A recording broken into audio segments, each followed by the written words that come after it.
ladies and gentlemen. Welcome to News from the Pew. The internet breaks and we talk about it. Welcome to another. We were off for 2 weeks for one reason or another, but we are back. I know you all missed us, and we are here to finally set the record straight on all the gabagook that has been taking place because people have been talking about it. Probably not well, but we will talk about it tonight. Well, you were where in the world was Carmen Sandiego? I was Houston. Then I was in the Carolinas. So beautiful up in the Carolinas. I love being up there. I can see why you guys live in the Carolinas, at least the western part. Yes, the rain and the storms are bad, but it's almost worth it when you're up near Kings Mountain and all that kind of stuff. You go, I see why you people want to live here. The sun came out today for the first time in 3 days, but we haven't had rain in 3 weeks. Yeah. No, it didn't rain when I was up there, so that was good. So I was it was better for me. Week with drought. Yep. And then on the way back, I went to Prince of Peace on Sunday morning. Beautiful, very nice church. That was my first TLM parish. They had an 8 a.m. NO, their low mass, so I went to that. Yeah. Still very good, very good. He was the first TLM daily parish probably in North America. Really? He was doing pre-55 before the fraternity was doing pre-55.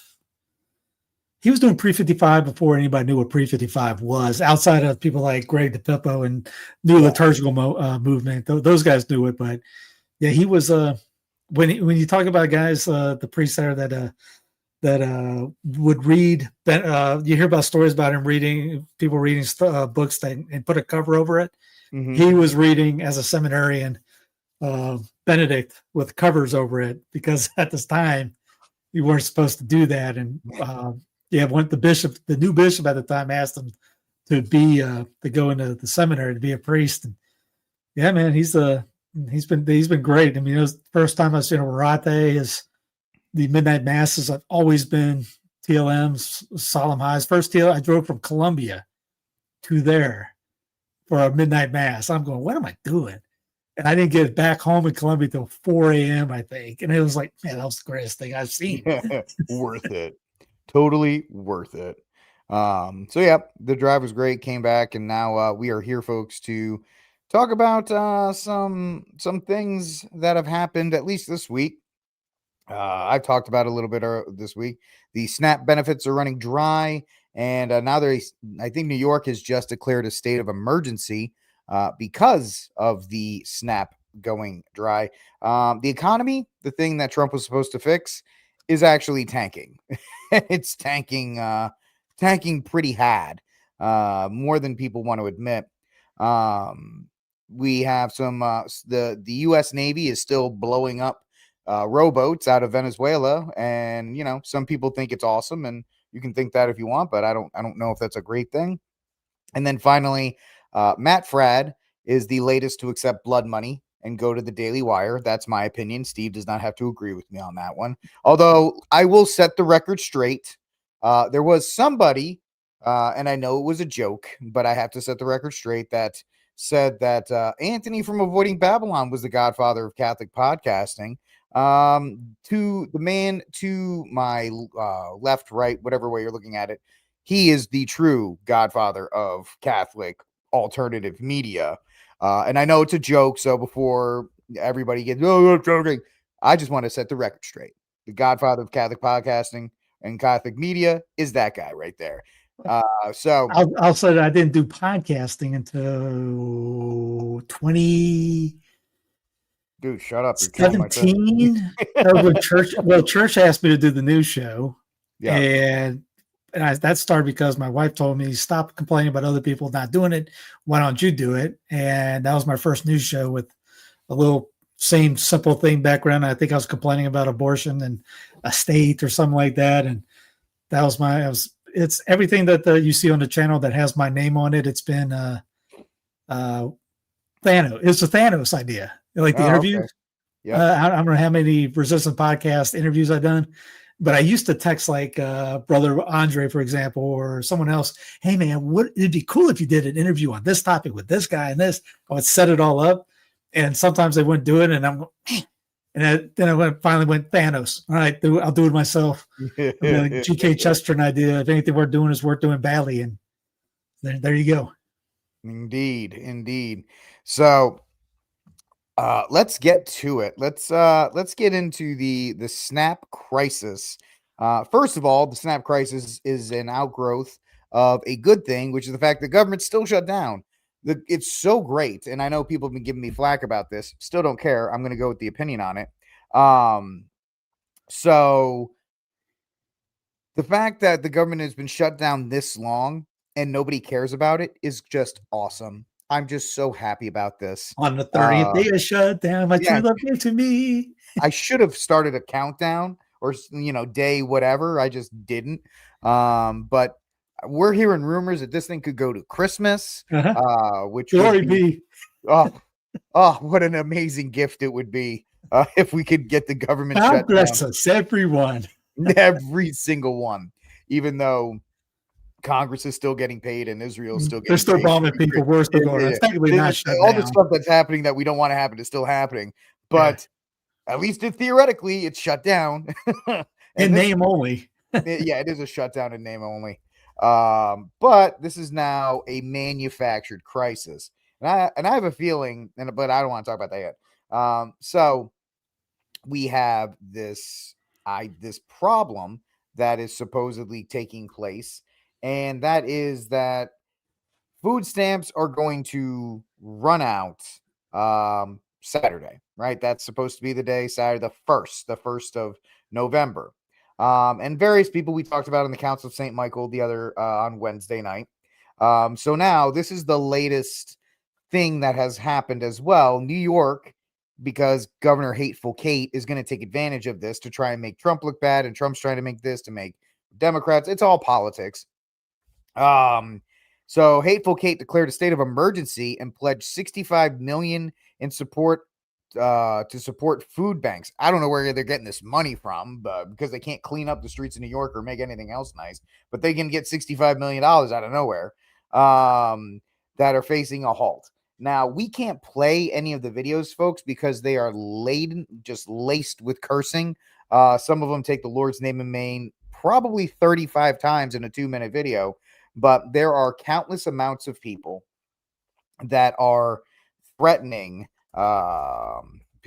to go in and just steal and just take things from local supermarkets and try to just take care of themselves. Here we go. And I don't know if that one has, you can see all over the place. Thank you, Steve. Markets. That this has become something that is going to just be another log on the fire match, whatever case, in a union of states that is so divided and everything is so stressful right now that I don't know what this happens, if this happens, because you've got a majority of, even though I think white people account for 40% of food stamps, so they're the majority of them. And then it goes Black, Hispanic, and so forth. It's centered mostly on the Black population going to TikTok and Instagram and these places and calling for violence, calling for stealing, calling for I need my food stamp money and all these other kinds of things. And it's really is that a live picture of the Council of St. Michael right there? We don't have any Black people. So no. Although Joey is Hispanic, so that's close. We could put Joey as Mr. T. You could be the A team. We could be the A team. So we're getting close to it. But the fact is that we're seeing all of these people in areas, and this is going to happen mostly in your cities: New York, California, New York City, LA, maybe San Francisco, Baltimore, Miami, maybe Houston, Austin. I don't doubt in those places as well. Chicago, where I think they're going to do it to cause chaos, Steve, to really kind of ram home the point that this is Trump's fault, because right now this is just a blame game. between the two parties. That's my big assessment from it. What do you think? I mean, if anybody, why is food up? Government. Why is tuition up? The general government. Why is health insurance prices up? Federal government. Every problem we have, you can pretty much go federal government, the centralized, bloated general government. And nobody wants to bring that up. They want to bring up other things. SNAP a thing? It's a violation of 10A. Is Obamacare wrong? It's a violation of 10A. Is the government doing anything in colleges? It's a violation of 10A. Is government doing it? Fill in the blank. Violation of 10A. Violation of 9. Is the government just stop right when you say government? No. And then you can have like, hey, is Romney care was legal? Might have been stupid, but it was legal. Obamacare, stupid and illegal. So they got both the things. I think New Mexico is doing its own version of SNAP. Totally fine. Guess what? The state can do it. Steve, I don't mean to cut you off, but isn't it true that most states have some form of food assistance already, and then SNAP is just another federal treat, if you will, that they kind of sprinkle on top? Yeah, pretty much like Medicare, Medicaid in a sense, in a way, I guess. And I mean, like I saw that like local news yesterday, where it was talking about how local churches and were getting together to try to put together food pantries. Perish the thought. How I can't believe that we churches have to get together and start doing food pantries. Are you not doing? Oh yeah, Daddy Government was doing it, so we're not doing anything. It's Andrew Wilkow had a great line. Might still use it. I haven't listened to him in over a decade. So the same words for both parties. The state will say, you will help these people and put a gun in your head. And the church will ask, will you help these people? Question mark. And I remember back when I was in Mount Carmel and Our Lady Mount Carmel in Denver, they had a food pantry. They would go down to this big depot type place where grocery stores would drop off food. And you paid $1 for this to get in this program. You go in and get bread, canned goods, refrigerated items, whatever. And we went down to this depot all the time, just load trucks up and bring them back to the parish, and people would come and grab food if they need. Everyone's so into government's my daddy, Obama my daddy, Trump my daddy. They're all like that, and it's that mindset we get in this problem. Yeah, what they say, like 40 million on the SNAP thing. We can't teach people how to fish. We can't teach people how to grow food in their backyard. No. AWS went down a week ago, was it now? 2 weeks on the 20th. 9 days later, Microsoft went down. I tell you guys, if you don't know how to live without the internet, you got something coming that's you're gonna be worried about. You're gonna have to learn how to grab food. You're gonna have to learn how to, grow food, fish. And how hard is it, depending on where you are, to put a trap out, to snare something?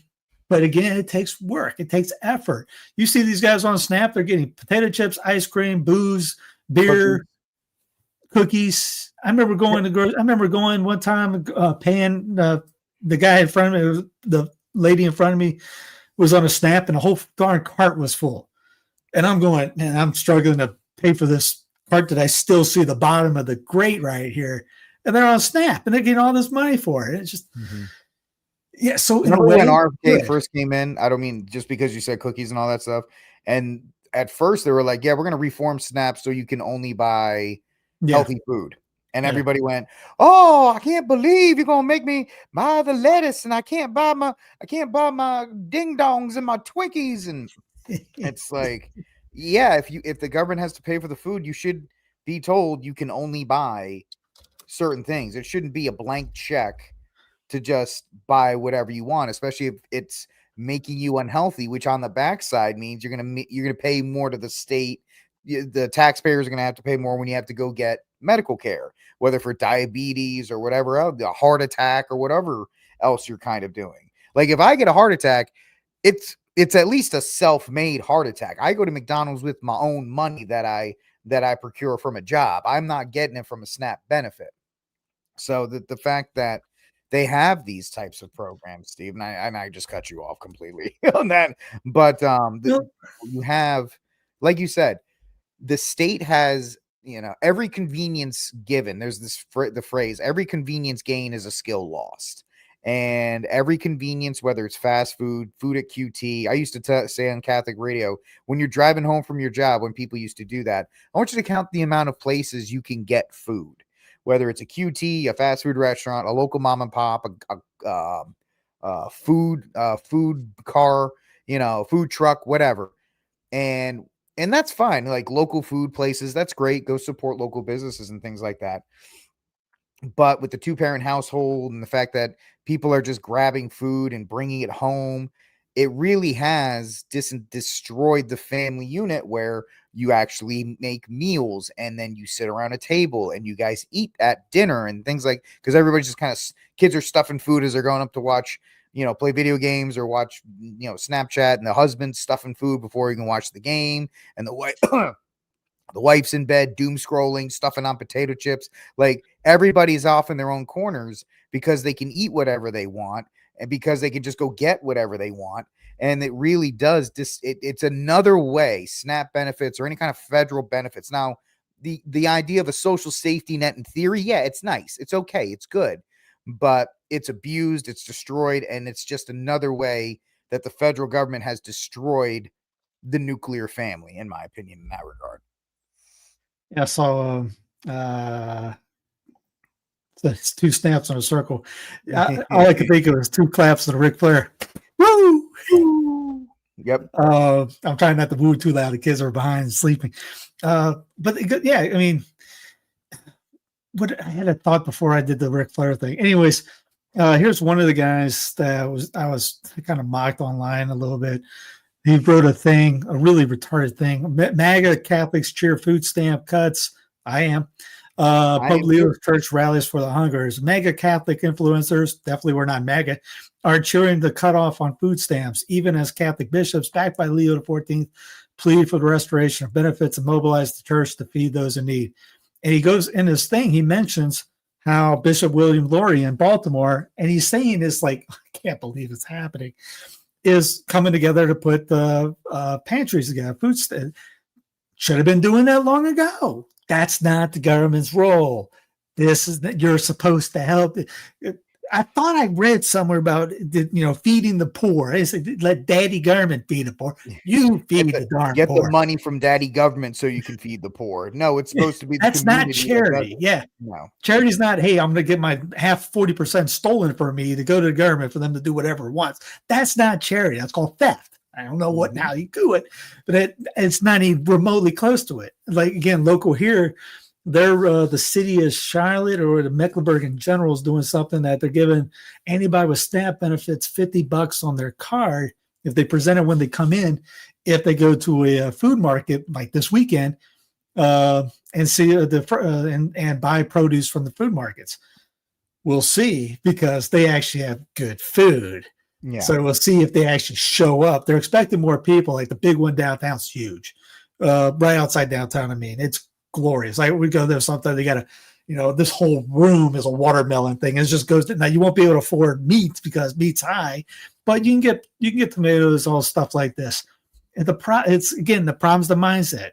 We have to, and I don't know if Leo said that or not. If he did say that about the whole thing about the benefits going away, he's wrong, because they should go away, because either the state, if the state wants to do it, fine. Mm-hmm. But your local parish has to get off the keister and do something too. If you're upset, if there's a priest outside that's upset about it, charitably come over, take them to the side and say, that's our job. And don't say that's your job. Let's organize a food drive.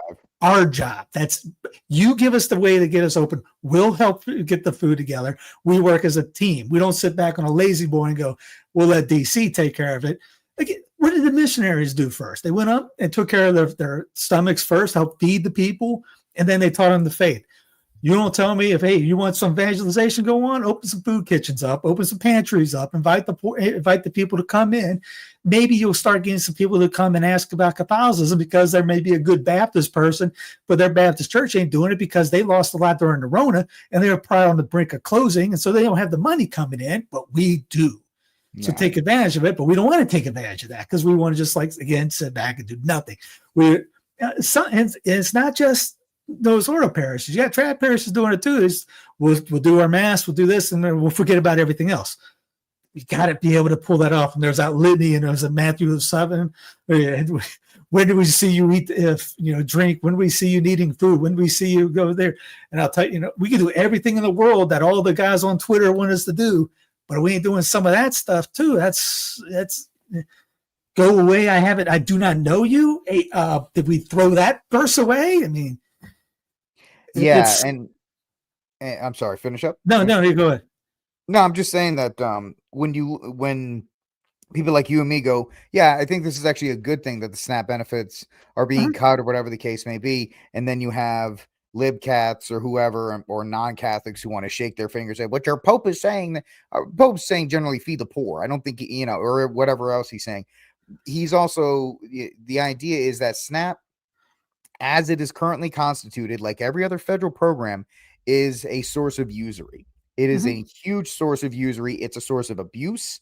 It's a source for people to be sloth and gluttonous with those benefits, because when it's not their money, they can go in, like Steve said, I'm going to get these Oreos. I mean, it sounds like my shopping list, but I'm just going to get some Oreos and get some potato chips and get some chips and some dip and dip and all these other kinds of things. Who cares? It's not my money. Let's get some extra soda. Let's get some that and the other stuff. You don't have to take account for it. It's the same argument that conservatives made with like property ownership and why you can't have property just given out to people, because like Section 8 housing can be an example of those people destroying those houses because it's not theirs. They don't have to worry about it. When Steve is out or when I'm out, actually, my wife sends me with a list to actually eat healthy.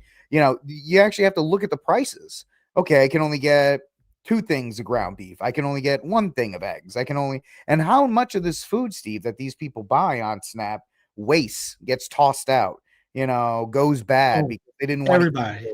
So even the people that are penny pinching waste food. Yeah. So you can only imagine when they're not worried about it because their EBT card's going to fill up the next week. Yeah, well, that's all right. Just throw it away. We'll just go get more later. And then it gets some fat. Then it gets some. You see the scroll shot. They're not exactly in the best shape right there. Did you see the guy from Newsmax?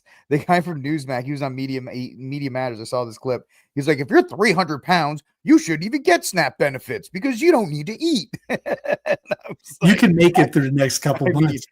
I kind of do agree with you. I think they could do a good 30-day fast, but I don't know if you're going to win a lot of arguments. And that's a great point right there. All that is. Why would you need to better yourself? Why do you need to pull yourself out? You got your Section 8 housing and your EBT card. And once again, and throw in Medicare or Medicaid. If you cross some threshold, you don't get any more. So maybe I'll back that up so I don't get the next level. So I keep all those. And the government loves to fund it because people will vote for those benefits. Yep. I promise if you vote for me, I promise to take their guy's money and give it to you. Good citizen. Absolutely. And once again, not to be a stereotype, these are things I've seen on TikTok. You've probably seen it too, where some women are like, I've got 4 kids from 3 different baby daddies and I need my, okay, well, maybe if you weren't promiscuous and you actually settled down with one guy, you would be able to do all these things. But when the state becomes your father, when the state becomes your God, think about it. For these people, the state is their God. It provides them food. It provides them shelter. It's their idol. So you can see how LBJ. You can thank a good old LBJ for that one. Yeah, what was that? The great was the great something. Of all people, Whitlock brought that up in one of his first shows. Talking about that. It was the report that somebody did about the black family, and and he was like, nope. LBJ was like, yeah, that's funny. Just kind of brushed it aside, and you can see the social destruction that has happened from government assistance. And of course, politicians will tell you that government assistance is essential to help feed these people, when in fact it is a great tool, as MTR said, to keep people where they are. It's almost a caste system, Steve, that people have volunteered themselves into, right? Hey, I don't mind. I can live at this level comfortably. I can get my Netflix. I can get my food. I can get free housing. Yeah, man. All these poor people got cell phones with 5G and they got a nice ride and all that. And there was a lady. They also sell their benefits. They also trade their benefits. Some groups, like Southeast Asians, from a place that might be, Indian, they will take those benefits, buy their food, and then sell it to you. So essentially their inventory is free because they'll go to Costco or they'll go to Sam's Club, and you can see the people just carts full of food that they'll take back to their restaurants and cook it and sell it to you. So they have an inside track as well, while families and people that are trying to run businesses honest ways, they're behind on that too. So it's the entire benefit class it's destructive to a society that is healthy, a society that is productive. It can't be the way things are currently constructed. And people wonder why I say, let DC go back and rot in that hole that it came up from. Yeah. You get rid of that, it solves a lot of problems. Again, hey, what's coming up soon? Open enrollment for Obamacare. Yep. Premiums are up 115%. Yeah. Why? Well, I worked in medical sales. I was an assistant rep. I saw what the big dogs were making. The guy that I worked right under lived on the lake. He had a boat. It was beautiful. He was making $250 a year. The guy in Raleigh was making $400 because it was the medical capital of the world, the Raleigh-Durham area, the triangle up there. I remember when Obamacare came through and it was like the HSS letters were coming in. Take this product off. We're getting rid of that L code. And we had cash prices. We had insurance prices. Risk price, cash price, $9.95. Insurance price, $158. Yeah. Every insurance company had to do what Medicare told them to do, and the price for it. So people get mad at insurance companies. No, the reason why the insurance companies are like that is because government involvement. Yeah, DC controlled Medicare, which is everywhere, and then they all have to filter. They have their marching orders after that. Every problem you can come up with starts at DC. You can do everything. Why is tuition? DC. Why is the insurance up? DC. By the way, you should get on Samaritan's Ministries. Drop Obamacare. Tell that to go pound sand somewhere, because you can do a family of 6 for $800 a month. Good luck finding that on Obamacare and things. Even if you do find it, your copay is going to be $3,000, $4,000, $5,000. You'll never get the copay done by the end of the year. No. Barring a catastrophic injury and Right. having to have surgery. In no doctor's visit, you're going to get to that. The thing is, you're going to get to, like, if your deductible is $5,000, you're going to get to $4,500 on December 25th. And it's like, I break my leg so we can get the deductible for the end of the year. Too late, man. You ain't voting yourself out of this issue right here. None of this is going to go away. Nope. Because too many people. I mean, 1 in 8 Americans, Steve, are on some kind of assistance. That is a mind-blowing statistic. Well, think about you've seen it a million times working in political radio. We don't want socialism. We don't want social. Don't touch my Medicare. Yep. Don't touch my Medicaid. Don't touch my Social Security. It's freaking the third, fifth pillar in the kind. Don't take away our school systems. What are you going to do? Oh, free education is the pillar. You're at least 10% commie. No, I'm not. Yeah, you are. Yeah. Then you Social Security. Oh, now you're up to 20. Medicare. Oh, you're up to 30. What else can we get here? Eminent domain. You're up to 40. Everyone's upset at Mandemi in New York City. But there's just a different. They just don't like that communism. You got right, quote on fake right, saying, "Hey, we need Cuomo." You mean the guy that killed grandma and he's a communist anyways? But this guy actually says he is. Yeah. So you don't like that he says this. You just want somebody that lies to you and just does the same thing anyways. Yeah, the whole Mandani thing is kind of funny because it's a natural conclusion to everything that's been going, especially with your boomers who are hoarding wealth and not passing it down. Now you have younger generations, Gen Z, Gen Alpha, feeling hopeless. And of course, when they feel hopeless, they're going to vote for somebody take that stuff from that guy because I deserve it, because that guy's not giving it up, or that group, I feel that group's not giving it up. I'm entitled to that. So yeah, I'll vote for a guy that will promise me to make the buses quicker and free childcare. These are the things he's promising. And there's one promise I do like. Did you see that one? No, which one is that? I will cut off communication with DC. I was like, you know what? I don't like the rest of your thing. I go, I like that. That we may have something. We can talk about that. So, but it's things will happen this weekend. And it's just the continuation of this divide that is rapidly ascending. And I hope everybody is prepared. I hope you're not in an area that there are strong possibilities. I'm not saying this is going to happen.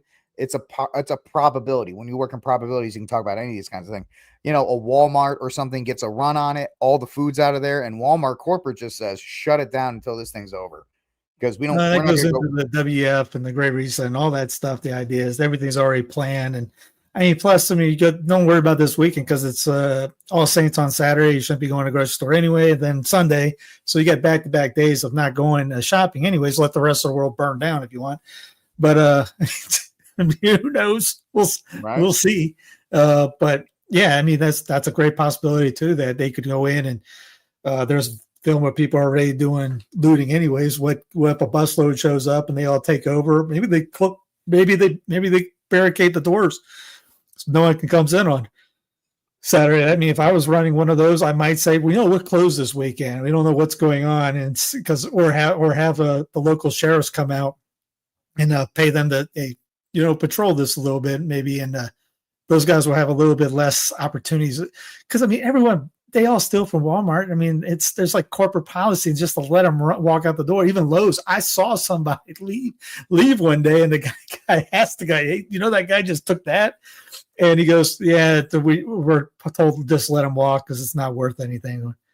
Well, they build it in. They build it into their prices. Yeah, they build it into their prices that they allow. That's what they did it with the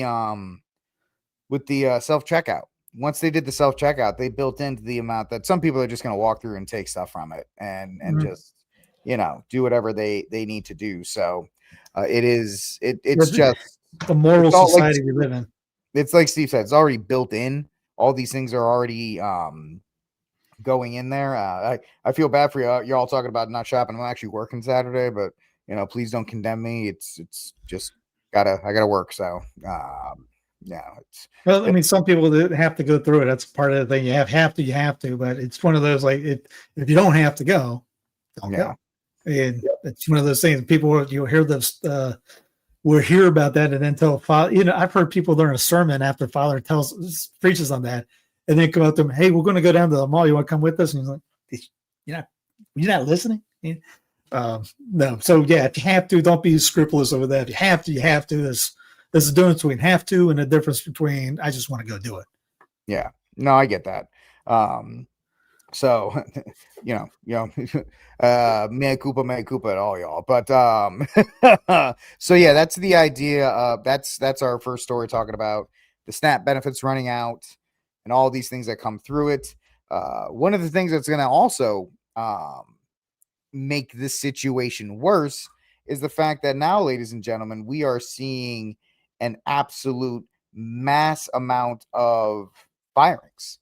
The Trumpster, the guy who was supposed to save the economy, the guy who's supposed to fix the economy, it ain't looking good going into the fourth quarter. And this is supposed to be the time of year where people get seasonal jobs, people spend more, especially with Halloween, which is like a multi-billion-dollar industry, and then into the secular Christmas time where people spend money there, and then Thanksgiving every once in a while because people want to spend on that. But if you look at these numbers, guys, Amazon announced 14,000 corporate jobs. They're going to cut another 30,000 by the end of the year. So you're looking at 44,000 from them. And then you have 128,000 to 200 at 218 different tech companies this year alone. Electric car maker Rivian, Meta, they're each cutting 600. Charter Communications, 1,200. Paramount's getting rid of 1,000. And this is supposed to be, good times are back again. That Trump's here, guys. Don't worry about it. Trust the plan, right? Isn't that what they say? Trust the plan. As Brian is saying in it, just shut up and trust the plan, bro. Trump's got it. But Steve, this is not going to look good. And I fear this is only the beginning of these kinds of firings. I mean, Amazon said they're going to hire more people for the warehouse, but even still, UPS is another company that cut a ton of jobs. Let me see if I can find that one. UPS firings. What's the fourth industrial revolution? Yeah, 20,000 workers from UPS right before the holiday season. So it's absolutely mind blowing. And you know what, Steve? I don't hear anybody talking about it. I don't know why MAGA. I don't know why the right is not talking about it, because you don't want to make Trump look bad. You know, prices are down and the economy is doing great. But the fact is, it's quite disturbing to see how many people are probably, Steve. How many of these people are going to have to apply for SNAP or something else because they won't be able to find something to work? Yeah, that's where UBI comes in. Yeah. And that's, again, that's all, in a sense, Brian is right, is trust the plan. It's all part of the plan. For the way you're saying about a lot of people not talking about it, it's because they flood the media, and that's a Trump plan too. Flood the media with all kinds of things and just throw it all out there, and then this gets pushed in the back. If you don't see it right off the bat, there's 16 other stories that are happening in the next 2 hours, and that's yesterday's news by the time it got to the evening. So it's just, you're inundated with all this stuff, and it's, we'll throw in a bone that people will like, hey, we got rid of these trannies here or whatever. And then, oh yeah, well, Russia has this bomb, there's this nuke that can fire off and create a nuclear tidal wave, radioactive tidal wave. Oh no, what? Huh? We don't. Oh no, back over here, Charlie Kirk thing, and then over we got this. Then we got Venezuela. We're fighting about Erica Kirk now. Everybody's yelling about Erica Kirk at like a JD Vance rally, and I'm going, why are we even talking about this? Like, there's 48,000 things that are happening. It's, again, that's kind of why I got a Resurrected Clown Planet, because there's so much stuff going on that people were only seeing 1-2 things, and so it's just insane about all the stuff going on. This is all the 4IR, the Fourth Industrial Revolution, coming in. A lot of the stories, like Walmart was cutting a ton, and they mentioned robots, Amazon robots. They're doing everything. Everything's going robotic. So AI is going to be running things. The Fourth Industrial Revolution is this. The Third Industrial Revolution, when you had the, turn of the century with the electricity and everything else going on, the car and everything. I mean, Leo says he's going to come up with something about talking about the AI and 4IR, but that's what you're seeing. And then when people are gone, people are upset about or lose their jobs, UBI comes in. You're back on the government thing. You're going to get a monthly income. And then it's got to go through the digital ID, the digital currency. And if you don't say the right things or do the right things, if you get a license to even be online, which you don't have to be, or if you don't say the right thing, or maybe if you don't throw the right thing in the recycling bin or whatever, miss the crosswalk, turn your car on, I don't know, you lose some points. Maybe you're not allowed to pay for some food. And then it's a whole different ball of wax after that. And there's some chain of events that are coming that's going to be like mind-blowingly insane. And I just remembered this. YouTube is officially getting out of the creator business. It's going to the Hollywood studio system, which is ridiculous because the Hollywood studio system is falling apart as we watch it. It looks like the major content creators are freaking out because people who make a living, sorry, Steve, off of thing, which is why y'all got to download the Census Fideling app. Y'all got to go do that now. So that way, when YouTube does officially change away from the creator model, you'll be able to watch everything that Steve has and the uploads and all of his episodes and everything. But it's, they're going to go more AI slop, more AI heavy. They're going to go more Hollywood heavy. They've been trying to do this for years, but it looks like now that they're offering buyouts, they're trying to separate the company into 3 new divisions. And this is another thing. A lot of people are like, oh, I lost my job, I'll start a YouTube channel or something to try to make some money on that kind of stuff. And it's like, no, you're not even going to be able to do it on that, man. Maybe you can try Rumble, but this all of these things, like Steve said, are happening in real time. And people are, I think that is a great point, Steve, that people are, it's happening in such a rapid fashion that people just don't know how to do it. They just like, and they just let it all wash over them. And they hope that if they stick their head in the sand long enough, that it'll just kind of pass them by.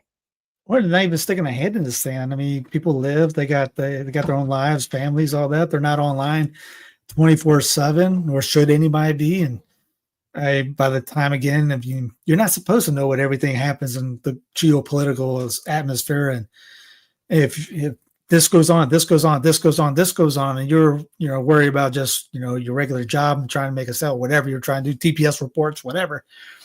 You're not seeing it. You're not paying attention to that. By the time you get home, that might be breaking news at 8. You didn't see it, and it might not even be even on the blip by 7 o'clock. You're like, what's going on? You don't even know, or something else caught your attention, or you may not even see it at all. You're looking for the weather, say what's it going to be like tomorrow? Am I going to get rain on when I'm going to work? Meanwhile, you got all these powers that shouldn't be in the background, planning for the destruction of your future. And yet most people don't have a clue about it because they're too busy doing other things. Yeah. Well, people are just trying to live, especially now when we're talking about food prices and we're talking about all these other, they're trying to feed their families, right? Yeah. They're feeding their families and they're trying to find a couple moments to maybe pray together or just find some quiet time amid the rush of everything. So I get it. Yeah. I absolutely get that. And so it is like outside of me bringing up the Poseidon missile. Did anybody have a clue about that thing? A 50-yard missile, a nuclear missile that can create a tidal wave with radioactive water in it. Hey. Nope, I didn't even know until you just told me. Trump's bringing back the nuclear test runs this week, and Russia's like, well, if they're going to do it, we're going to start doing it. It's like, hey, Leo, you want to stop doing the whole world thing and try the Fatima example soon? You want to give a crack at it after Leo? Maybe he thinks he doesn't have to. Why don't we just try? Just test it out. See what happens. Do it. You could just do things. You could just do things. You could just like do it again and see what happens. You know? Bet you a Lucci doll. How about that? Lucci for the ice doll. Whatever you can do. Straight up. Just give it a shot. If it doesn't work, I'll buy you a pizza. Help me. I will help you. Luce! Yay!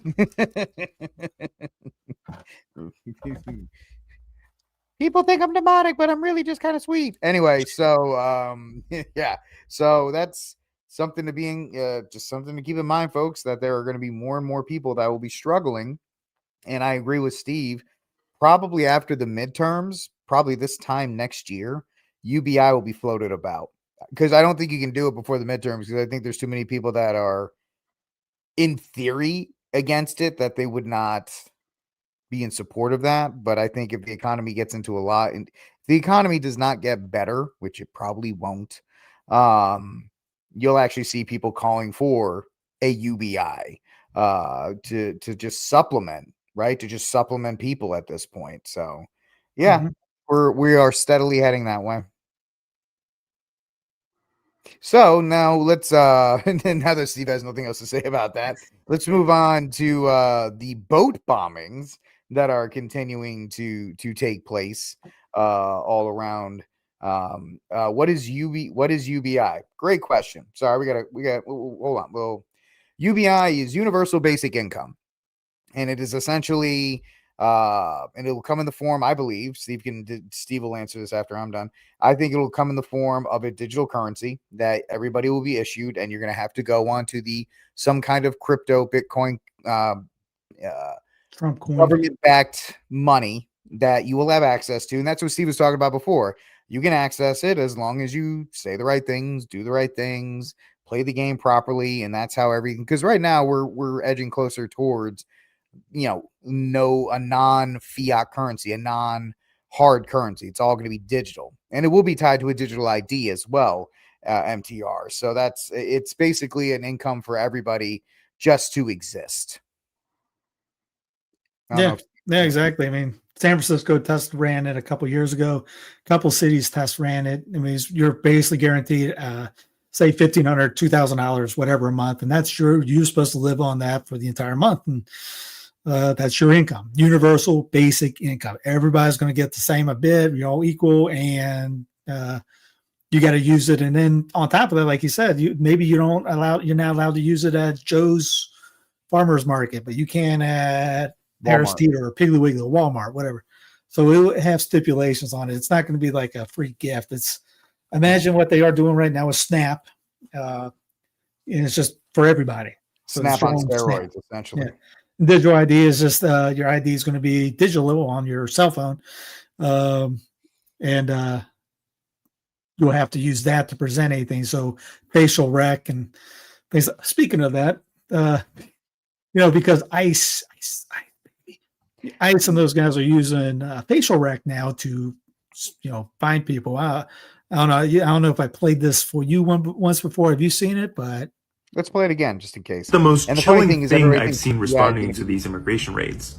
I'm an immigrant rights attorney, and usually I'm a pretty optimistic guy. I don't get scared easily. I love watching horror movies. Over the past 6 months, I've seen some really disturbing stuff. At one location, people hid when I showed up, and I still found them using a thermal drone that detects body heat. Where was this technology first tested? By Israel in occupied Palestine. When people get taken by ICE, they often refuse to say their names. So ICE identifies them using a facial recognition technology. Where was this tech first used? By Israel in occupied Palestine. When people refuse to let ICE search their phones, ICE will plug their phones into this box and it unlocks their phone. Where was this tech first used? By Israel in occupied Palestine. The amount of dystopian tech that the US government has taken from Israel to use in its own country is terrifying. And this is why freeing Palestine and abolishing ICE goes hand in hand. So a lot of the products that they're using are literally specific to or from Israel. They're being test ran. So they got this thing that they'll put the phone right in their face. Look.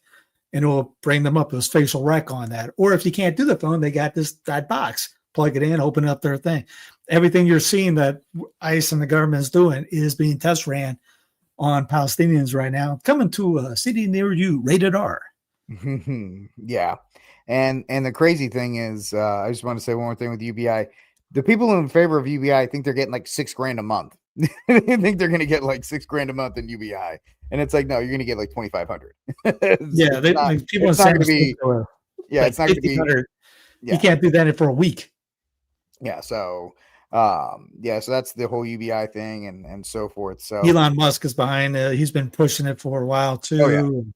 All the tech guys. Yeah, all the tech guys have been talking about it. You first heard it probably at the World Economic Forum in 2020. You read the Great Reset books. They talk about that quite often. Again, it's all about getting the people to literally just be on the government teat for the rest of eternity. If you remember COVID was a test run for UBI as well when everybody got it was. Yeah. Those COVID checks, that was a way to do it. That was a test, yeah. And a lot of people liked it.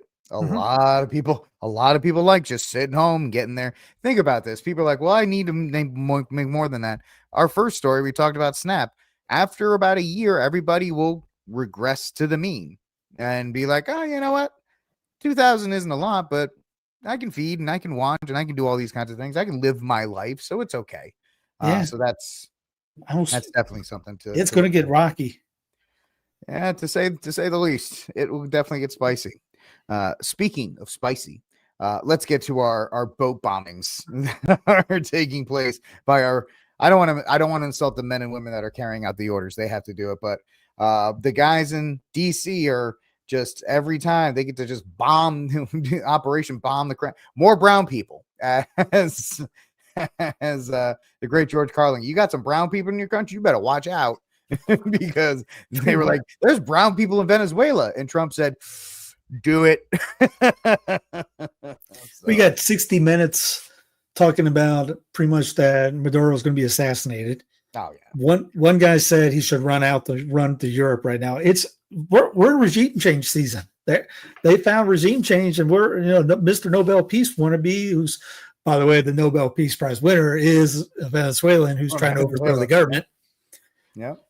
And loves DJT, so it's all connected. And when did you know it's the world's greatest oil collector in the world? I mean, it's if you believe it's narco terrorists, I got some beachfront property on Uranus to sell to you. I mean, that you got to be a different kind of. You almost have to try not to look into say, "Oh, I believe everything the government tells me." That's the kind of person you have to believe at this point. Going, "Oh, it's okay. We can bomb anybody in the you." If you think we can bomb any boat in the world and get away with it, imagine if they did somebody like that off the coast of Miami. They would nuke the town, the area the next day before the sun went down. But yet we're over there bombing aim without evidence. And with two people that do survive, they have to bring back to like Colombia or what was it, Nicaragua was another one because whoops, they didn't die. They actually survived. Here, probably give them $1 million. Please be quiet. We messed up. Sorry about that. Sorry about your boat. Here's $1 million.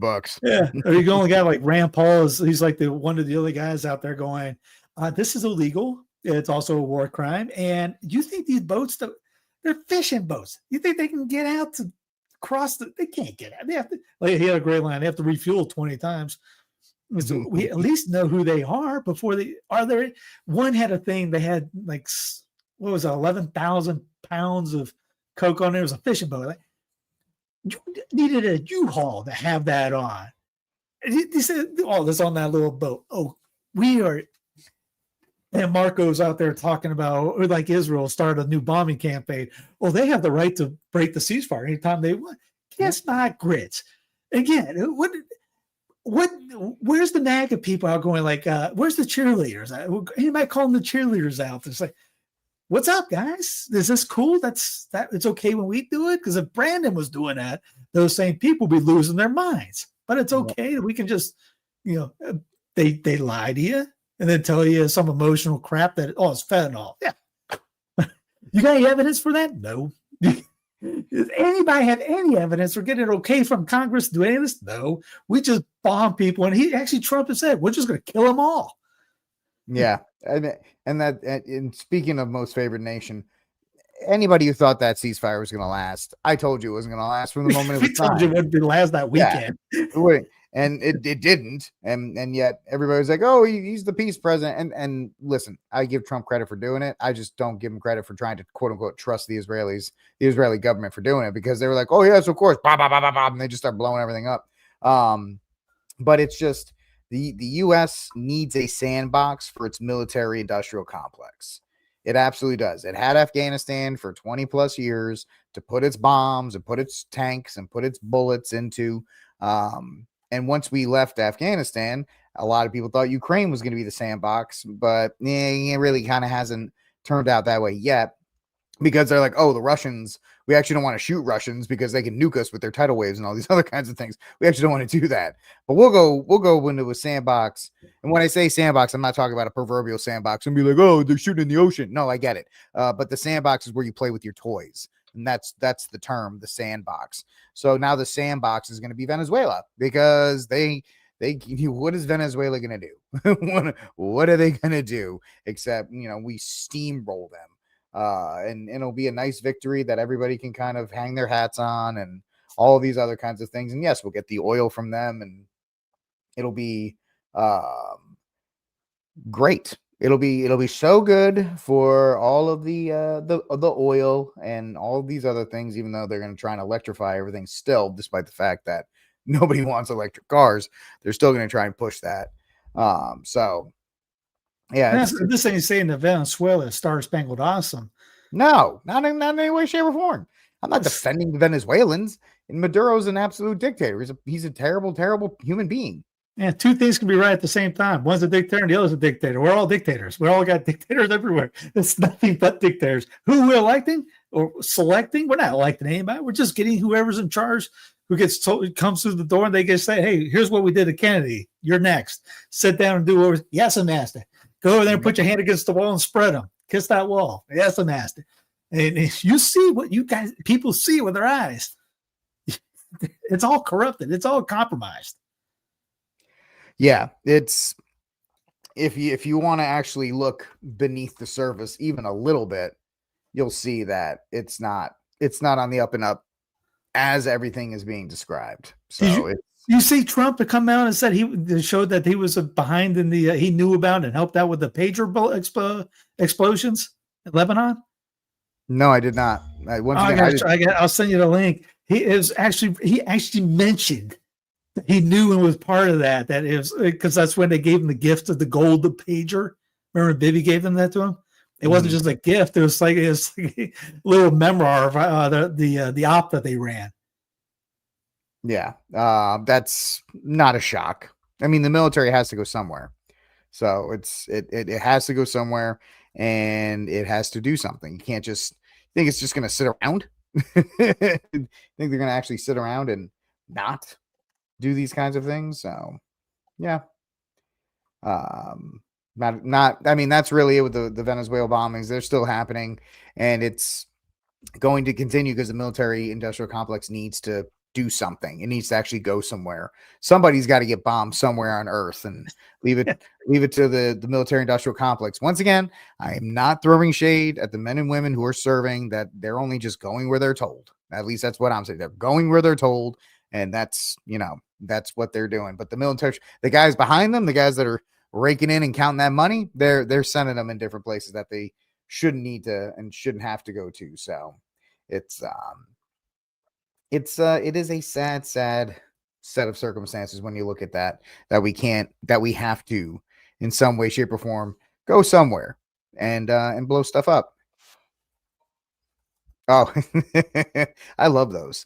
Yeah, they're pretty good. It's a good little eyeball of how this stuff is and how big it is and all that. And yeah, how much, yeah, and of course we can't play the music. It's probably copyright, but well, I mean, I'd have to share and all that. I actually got hit by 60 Minutes, so you can't play 60 Minutes on anything. You're the only one watching 60 Minutes too, which is kind of funny. I just got the clip. This goes on for quite some time. I'll fast forward it. Nigeria, we're halfway there. Yeah, we're not even close. There we go. What are we getting the big leagues? Yeah, the Saudis, and all these others. And the Saudis are going to build this like massive stadium. It's like, no, they're not. The Saudis always build stupid stuff, and Venezuela has the most, which means Venezuela needs to become the 51st state. Well, dude, Puerto Rico, forget Greenland or forget ICE or whatever that we thought we were going to do. Venezuela needs to be the 51st state. So we got to make sure. Graham said that, I think. Graham? Well, no, Graham said something about war. What a shock. I'm sorry. Excuse me for a second while I'm shocked that Lindsey Graham wanted to go blow up someplace. Oh, here I am, Lindsey Graham, the next governor and the great representative of South Carolina. It was with my best friend. Yeah, here it is, the Hannity thing. Yeah, Hannity them we're talking about it, saying that after it, Hannity says something about then Venezuela could become the 51st state, and Lindsey goes, sounds good to me. Of course. Lindsey Graham will be the governor of it. And you were talking about, since you brought up the football stadium, where is it? Which football stadium? Saudi Arabia one? Oh, yeah. There's no way. This is the same group of people, them in Dubai, they build like all these kinds of, there's no way that's gonna work. How do you get out of that stadium after a game? You just drop with a parachute. Yeah, if you want to get out early, you got to do an MI2. That's right. You get one of those cables you can lock on the back and run down the side. I mean, they're supposed to be building that line thing. That's me. Yeah, right. Tom Cruise will be there to help you out. He's going to be there giving out lessons.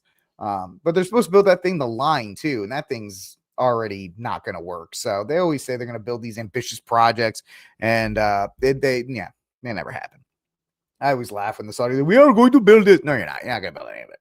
So whatever. They built the Burj Khalifa, one of these Saudi companies. They didn't even build sewage.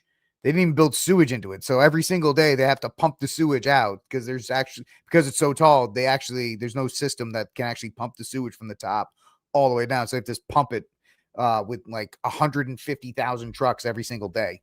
So I don't really care what the Saudis try to tell me that they're going to build. Y'all go get out of here. Speaking of getting out of here, Matt Fradd got out of here and went straight to the Daily Wire, guys. He went straight moving on up, baby. Moving on up. Latest quote unquote Catholic to be collected by Ben Shapiro. Speaking of Infinity Stones and Thanos. So now he's got 3 of them, and it's just absolutely one of and the crazy thing is, I talked about this, I think, whenever the day it happened. One of his big things was like, I want to get more people. I don't know what his accent is, reach. It's going to get more people to reach. And it's like, I look at your YouTube channels, Matt, and you've got 7 or 8 videos that have 1 million plus views on them. Then Yeah, I didn't get Shapiro, that at all when I heard about the reach. I told actually a friend of mine asked me, and I go, there's No. no way it's a reach or money thing because he's got that and he's got the reach and he's got the money quarter to reach. million subscribers and well, he does like a Ben 4-hour Shapiro's video, best he's got 1 video, billion views. I mean, Shapiro's best videos are like 325,000, maybe 500. yeah, so I And don't Matt get Fradd the is crossing that regularly. So it's just like, I don't get. He's like, oh, well, somebody else can do the management. You could have created a shell company, hired some people, and they could have done it for you. Have enough money to do it. he's got a team. I've heard him say he's got a team. Yeah. I don't. When people ask, hey, am I talking to? Can I talk to the team of Sons of Fidelity? I go, Yeah, right here. hold, please. Yes, hello. I do. That's why I put in LinkedIn the janitor. Also, I do. It's like, yeah. Here's why. Here's where I do all this stuff, and here's why I wipe butts over there. Excuse me, I gotta take out the trash. No, Yeah. Take care of that before the end of the night. The other day, I got thrown up on a couple, just around the corner. Just yeah. Well, those are the benefits. Yeah, these guys. Everyone has a team. I haven't been able to, in 15 years, to have a team. But good on them. I don't know why someone would do that. I mean, couldn't be for conservatism for American stance because he's Australian. So Dr. Harrelson had a great line. He goes, what does he know about American conservatism? Well, most American conservatives don't. So maybe it'll be a wash because the people at Daily Wire surely the heck don't know what the heck's conservative. Oh, I can't believe you said about Daily Wire. Those guys are centralists. Knowles, Walsh, all those guys, Ben, they're centralists. They're not conservative. They're team party politics. That's it. There's all the GOP only, and that's government DC has to be better. The problem with that a lot of people are having with it is that it'll be another influential Catholic that has to, for lack of a better term, bend the knee to Shapiro and to hold on, we have a no fear. Hello. Good to see you. Anyway, in case anybody worries that I'm going to ever get called by the Daily Wire, I'll go ahead and nuke that idea. Israel is a terrorist state. There, done. In my hands. Knowles, Walsh, and now Pints. They all work for blood money. Like you'll never. There you go. They'll never hire me either. So I'm very confident in that fact, and I would never do it. Although I made this point Monday or Tuesday. Well, I saw there was some kind of Clavin apparently said something. Oh yeah. And, Clavin, he said that the Daily Wire was the Vatican for straight people or something of that nature, and Clavin's got a homosexual kid, so who works at the Daily Wire. Would have been great if Matt would have come back and said, "Yeah, at least I don't have the chance of getting shot twice in the head like I do in Gaza right now." Oh, my bad. Never. They'll never say it. We interrupt this program. We just got rid of somebody. No, they'll never say that stuff, man. They will just, and people get in. Suppose the dream of YouTube was supposed to be your own boss, your own hours. You don't have to answer anybody. But most of your Catholic content creators, guys, would sell out to the Daily Wire in a second. They would absolutely. Sure. That's the dream. They're all celebrating. They may not say it publicly, but they're celebrating that he did it because kind of like think of like the Daily Wire as federal politics for politicians. They all want to get to the federal level, even your state senators and all that kind of stuff. Every one of your Catholic content creators right now would love to work for like the Daily Wire or the Blaze or somebody like that and make it quote unquote big. That is their goals. So that whatever feigning they're doing. Now, some people, there's obviously exceptions in those groups, and I don't want to name names, but there's a sizable amount that are just waiting to be. I've never seen somebody saying that you get some freedom by having a boss. Like, no, you don't. You're free to do whatever you wanted to do beforehand. If you want to do whatever you don't want to do. He actually mentioned it before. Something about not having JD Vance on because to be honest, I think I watched 5 minutes of interviews before. So if I'm working out, I'm listening to secular news media. If someone sends me a clip, I may check out a clip, but to sit down and watch a 3-hour interview, I've never watched an episode of Pints. Yeah. I've never watched an episode of Pines. I just couldn't. It's something like I said, I've seen some clips, but that's it. But no, he said something about not doing JD because he wanted to talk about his conversion. Honorable, very principled of him. And stay with your guns, because I've been the same way. I wouldn't want to care about your politics. Talk to me about your conversion story, because I'm going to tear your politics up if we get into that. And so no, now it's going to be, now what can you say and what can't you say? Are you going to be able to have that interviewer on? I know people saying that they saw this years ago. I never watched this, so I like, how'd you figure that out? But I know he had Dennis Prager on, so that's kind of, but it wasn't like it was I don't think he did softball questions. That I remember a lot of controversy was the porn thing that came up from it, and I don't know. It's if he liked to get on him, I thought he was going to take the Croatian job. I thought that was going to be more up his alley. I would have taken that. That would have been a much more. Yeah, I think he's going to regret this within like 2 years. And I know people are like, oh, he signed a contract. He's got creative control. For now, guys. For now, if you watch the Daily Wire's history, what they did to Brett Cooper, Candace Owens, and others, things change real quick with the Daily Wire, and they have no problem cutting and tossing you back out if you won't play the same kind of stuff. So we'll see. I don't play well with others, so that would never happen. Plus, again, I mean, you watch know anything about me, you can see that I'm not a Zionist guy, so that would never go over well over there with the Blaze or anybody like that too. So there's a lot of freedom involved in that. It might not be making it rain. I may still rent for another couple of years because the money's not there and all this, but I can look in the mirror and say, you know what, I'm my own guy, and I don't have to worry about anybody telling me what I can. Make sure you don't say anything stupid online and all that. Just be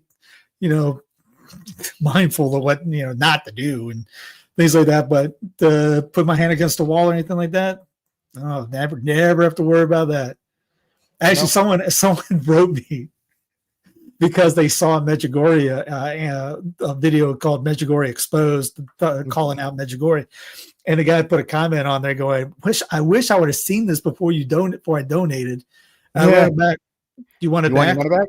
Yeah. I screenshot. You want your money back? I'm sorry. I mean, truth is truth, man. I mean, so you can always send me $1 million and see what you can try to get me not to do or to do, and if you don't like it, you can have it back. But not going to change.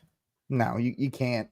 And I mean, everybody has a price, and I made this comment that day. If Tim Cass came and said, Rick, we'll buy your show and put you on there, I'd be like, cool. I have no problem with you guys over at Tim Cass. If you want to bring me on, that's fine. I don't want to sit here and have I would never do these things. If they paid me enough, I probably would, but I'd never go to the Daily Wire. I mean, I guess that's like my final. I'd give anybody a listen over coffee, and then if they want to hire it, fine, we're doing it, but I ain't changing. Yeah. That's the thing. You want it? Okay, you're getting it all. That's all. You stay out of this. Yeah. But that's what people are saying. They promised Fradd.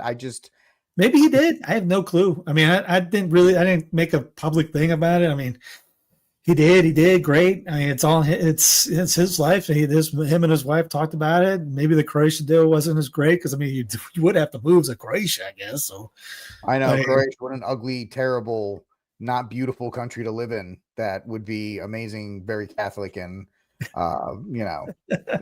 less of this nonsense going on. I mean, the worst case scenario, he has to move to Nashville, maybe. I mean, another state that has no state income tax, so who knows? I mean, I obviously wish people were more upset about things still going on, like, I don't know, bombing boats, maybe World War III coming up, trying to get a regime change, lying about the Kirk thing, all that stuff. Just little things. Yeah, those would be nice to talk about, but those don't get the clicks. And I'm not gonna lie, I led my show with that, I think Tuesday. So really, it was a sexy topic. Everyone talked about it. I was trying to game the algorithm, folks. What do you want? My channel gets like 30 people. I was trying to break the algorithm on that. So it is what it is in that regard. But well, like a lot of other people decided to jump on and did a show on it or spoke on it. And again, I don't care about Daily Wire. I don't dislike Matt. I never talked to him. Hey, he could be a great dude. I have no clue. I know a lot of guys try to brown nose, try to get on the shows and all that, and most guys try to brown nose everybody anyways. But no, never. Lou, you're the best 30 people. You're the best 30, my best 30 listeners. Hey, you rather have good 30 than a crappy 30,000 that just they're in there just talking to each other, and you might as well talk to 30 people. Yeah, exactly. Yeah, I forgot what I was going to say, but it is what it is. If it happens, if it does good, wish them luck. My only thing is when I was talking to people who book shows, I was talking to a very, very well connected. She's excellent. I didn't end up working with her because she was great. She even said, "I'm too much for you. I can't. You're out of my price range." But she said, "You'll never get on Fradd. Fradd will never talk about your topic because he doesn't want to touch it with a 10-foot pole." So I guess for me, that's why I'm like, I'm kind of, you could say, sour. I'd only be interested to see like what drives somebody to ask for some of the interviews, because I'd be like curious about that. Because like with me, I mean, I get people asking all the time to do a show or something, and sometimes I'll do it even if it's somebody that has nothing, and but it's got to be a topic I like. I don't care about the controversial stuff. I mean, I got the South was right interview for the thing on Dixie and Confederate Catholics. I think I can get controversial topics. But if it's like I've had people ask about topics that are really cool, but I'm going, just to me, you can't fake enthusiasm. And for me to do that, I would have to pump myself with a bunch of caffeine just to get, and I wouldn't have a clue. I mean, if I read something, I like it. I can't wait to do it. Let's talk about it. I don't care if everyone else doesn't like it. I like it. And we're going to do it anyways. Like the San Patricios. No one cares about it, but I like the movie. I love the book. Like the topic. No one's ever done anything on it. Done. I need to do more anti-Leo shows. I don't like. I'm in a group that was talking about Leo for this, and I go, dude, I don't know what you're talking about. I don't look at him 24/7, so I'm already out of that picture. So I mean, I didn't complain about him doing, whatever happened the other day. So yeah, I'd be interested to see like, well, Matt did like some of the interviews, like what got you to bring them on, in a sense, because I would think, like in Fawaz would be good for the show. I mean, you got a Catholic rapper. Not a big thing, but it's how'd you get into that program from youth ministry and this, and I don't know. This was my thing because I don't mind. Like I would love to have Jocko on, just because I'm a fan. But I wouldn't care about like Dennis Prager. I would never have him on because I wouldn't care. And, no, it's all different perspectives. I'm just like sometimes I like to. If we ever got to sit down and have a scotch or anything, be like, so why made you do this one? Just curious. That stuff like that. That's curious to me. Yeah, well, those are the best interviews. Is when you actually care about the topic and you actually want to learn about that person instead of it. Well, this is a guy. You want to interview this guy? Yeah, sure. I'll interview him. I can talk to him for like 50 minutes, and you can tell those interviews are very bland because you're like, oh, what a great thing. Let's talk about this other stuff, when instead of actually, talking to somebody that when you're really invested in. I did one, and it was like that. I did it just because I promised a friend of a friend to do it, to help them out, and it was a topic I just did not care about. It wasn't a Catholic topic at all, and I'm just, it was painful. I was faking it as the whole time. But I did my best just because I wasn't even knowledgeable on the subject. You're going to ChatGPT. Hey, can you give me some ideas on what to talk about here? Well, it's being my sales background. There's always something I can hit on that someone says I can use that.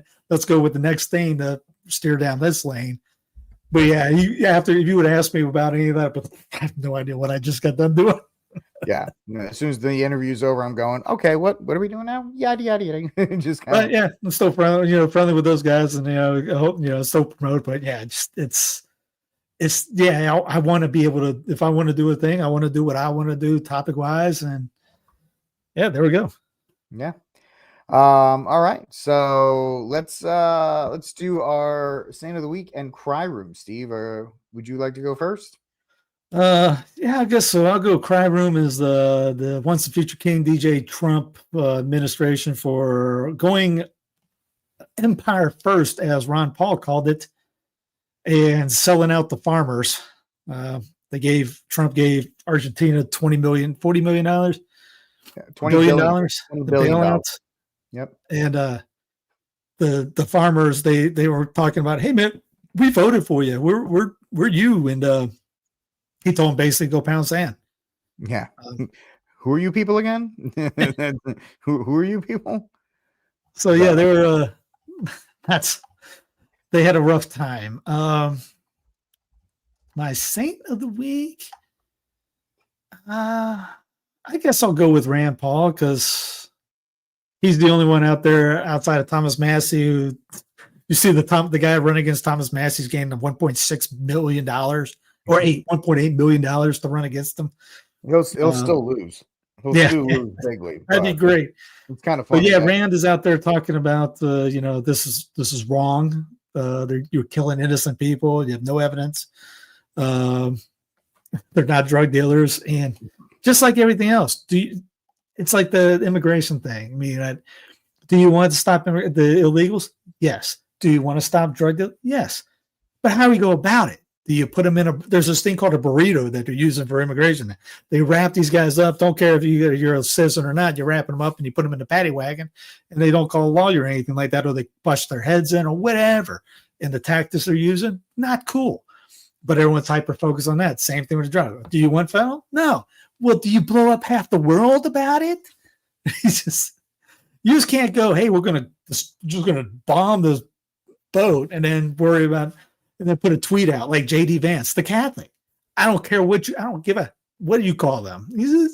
He's just as bad as the other guys, but he went from the wall to the resurrection, to the tomb, and everyone's like, oh, there's our boy, there's the Catholic. Did you guys miss the part when he went to the wall to kiss it? Yeah. Just forget that. just forget that. Don't worry about that. That's not a big deal.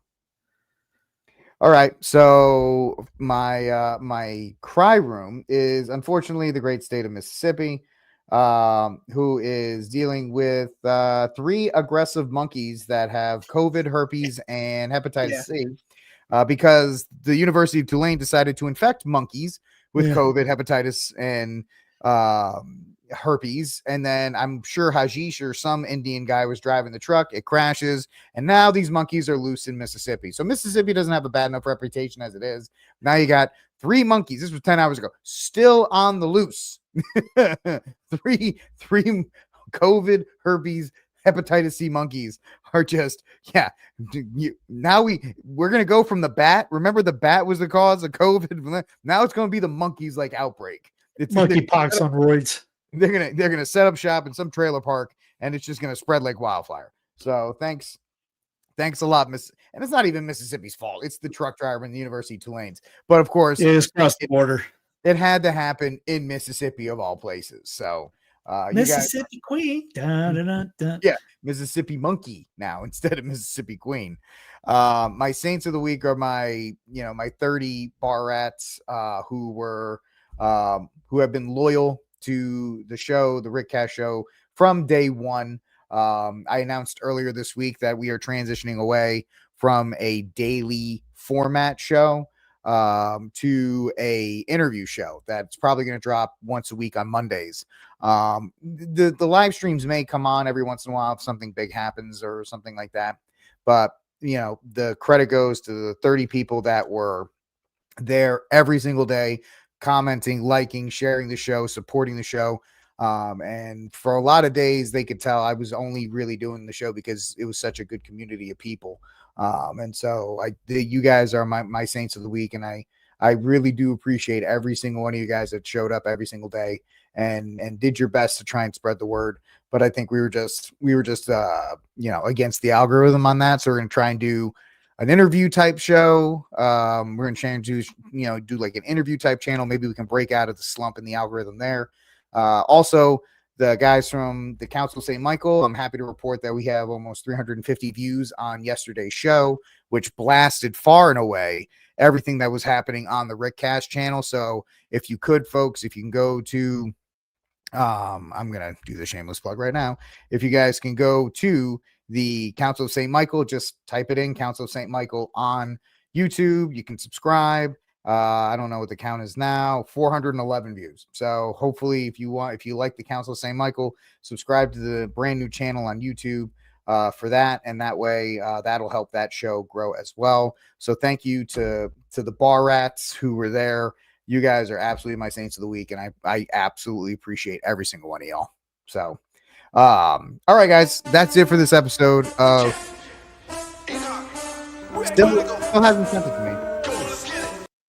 Still hasn't sent it to me. I'm glad he has that. I sent it to you. Yeah. Anyway, thanks for hanging out with us on News from the Pew. Please like, subscribe, and share the News from the Pew. We'll talk to you all next week. God bless and Viva Cristo Rey. Bye-bye. Bye, everybody. Bye, Steve. Bye.